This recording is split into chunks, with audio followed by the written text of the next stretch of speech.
Magandang araw mga bata! Ako si Teacher Mariela at Teacher Regina ang inyong magiging guro ngayong araw. At ang aming tatalakayin ay tungkol sa pangalan.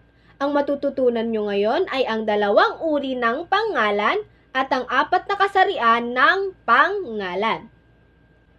Ano nga ba ang pangalan? Ang pangalan ay tumutukoy sa tao, hayop, bagay, lugar, o pangyayari. Ang mga halimbawa naman nito ay ang mga sumusunod. Sa ngalan ng tao, Tatay Andres Bonifacio Jose Rizal. Sa ngalan ng hayop, aso, manok, at agila. Sa ngalan ng bagay naman, libro, lapis, at papel. Sa ngalan ng pook o lugar, bansa, lungsod, at Makati. Sa ngalan ng pangyayari, kaarawan, Pasko, at bagong taon.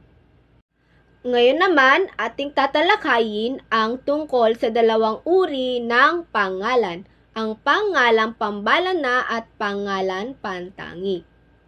Ano nga ba ang pangalan pambalana? Ang pangalan pambalana ay tumutukoy sa pangkaraniwang ngalan ng bagay, tao, hayop, at pangyayari. Ang pangalan, ito ay di tiyak, walang tinutukoy na tiyak o tangi. Maliit na titik ang simula ng mga salitang ito. Ang mga halimbawa nito ay ang kapatid, bansa, lungsod, sasakyan, sapatos, at relo. Ang pangalan pantangi naman, ito ay ang pangalang tumutukoy sa mga tiyak o tanging ngalan ng tao, bagay, hayop, lugar, gawain, at pangyayari. Ito ay nagsisimula sa malaking titik. Ang mga halimbawa nito ay Mark, Singapore, Makati, Adidas, at Paniray.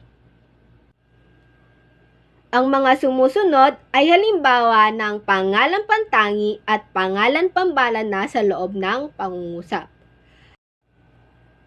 Ngayong naunawaan nyo na ang pangalan pantangi at pangalan pambalana, atin namang sunod na tatalakayin ang kasarian ng pangalan. Ito ay tatalakayin ni Teacher Regina. Magandang araw mga bata. Ako nga pala ang guro nyo sa araw na ito. Ang pangalan ko ay Binibining Regina Carla N. Asuncion. Ngayong umaga, ang tatalakayin natin ay ang apat na kasarian ng pangalan. Ang pangalan ay may apat na kasarian. Ito ay ang panlalaki, pambabae, di tiyak, at walang kasarian. Ang pangunang kasarian ng pangalan ay panlalaki. Ito ang kasarian ng pangalan na tumutukoy sa tiyak na ngalan ng lalaki.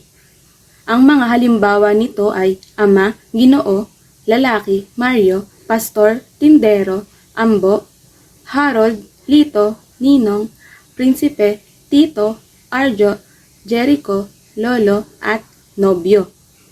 Ang pangalawang kasarian ng pangalan ay pambabae. Ito ang kasarian ng pangalan na tumutukoy sa tiyak na ngalan ng babae. Ang mga halimbawa nito ay Ana, Dina, Jackie, Mama, Nancy, Rika, at Ate. Ang pangatlong kasarian ng pangalan ay di tiyak. Ito ang kasarian ng pangalan na maaaring tumutukoy sa ngalang pambabae o panlalaki. Ang mga halimbawa nito ay alaga, inaanak, nurse, artista, kaibigan, pangulo, at banyaga.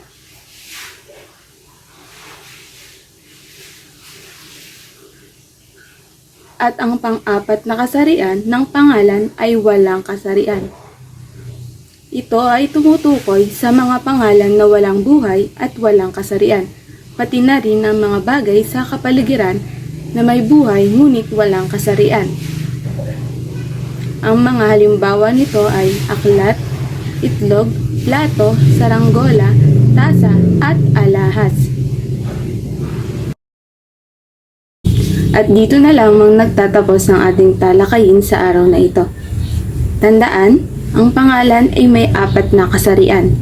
Ito ay ang panlalaki, pambabae, di tiyak at walang kasarian. Maraming salamat mga bata sa inyong pakikinig at magkita-kita ulit tayo sa susunod na talakayin.